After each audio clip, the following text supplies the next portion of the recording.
Hello everyone, welcome back to my channel. ఇవాళ పులిహోర ఎలా చేయాలో చూపిస్తాను. నేను చేసే స్టైల్లో ఒక కడాయి పెట్టుకొని ఒక 2 స్పూన్స్ ఆయిల్ వేసుకొని తర్వాత మనం తాలింపు దినుసులు వేసుకోవాలి. ఆవాలు, జీలకర్ర, ఎండుమిర్చి, కొంచెం శనగపప్పు వేసి కొంచెం సిమ్లో పెట్టి వేయించుకోవాలి. మీడియం ఫ్లేమ్లో పెట్టుకొని వేయించుకుంటే మనకు కొంచెం బాగా టేస్టీగా ఉంటుంది.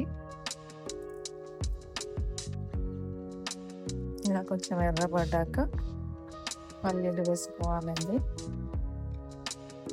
పల్లీలు ఒక కప్పు వేయించుకొని దాన్ని కూడా మీడియం ఫ్లేమ్లో కొంచెం మంచిగా వేయించుకోవాలి.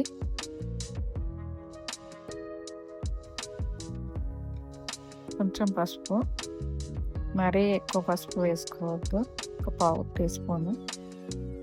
తర్వాత పచ్చిమిర్చి చీలికలుగా చేసుకొని వేసుకోవాలి.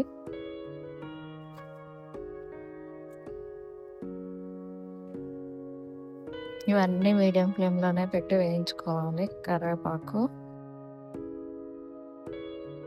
అంతగా మంచిగా ఫ్రై చేసుకోవాలి. కరివేపాకు కూడా కొంచెం క్రిస్పీగా కావాలి.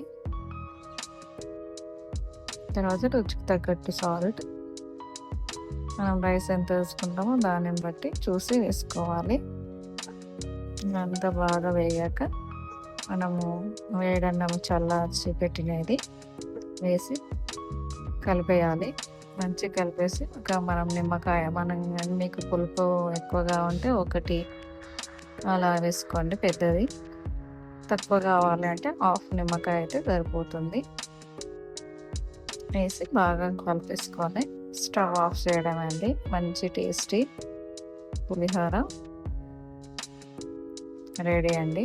మనం ఒకటి మర్చిపోయాను, తాలింపు వేస్తాం కదా, దాంట్లోనే ఒక 2 చిటికెళ్ళు మెంతి పిండి వేసుకొని వేయించుకోవాలి. ఇప్పుడు టేస్ట్ బాగుంటుంది. చూడండి, చూస్తుంటే ఎమ్మగా ఉంది. Please subscribe.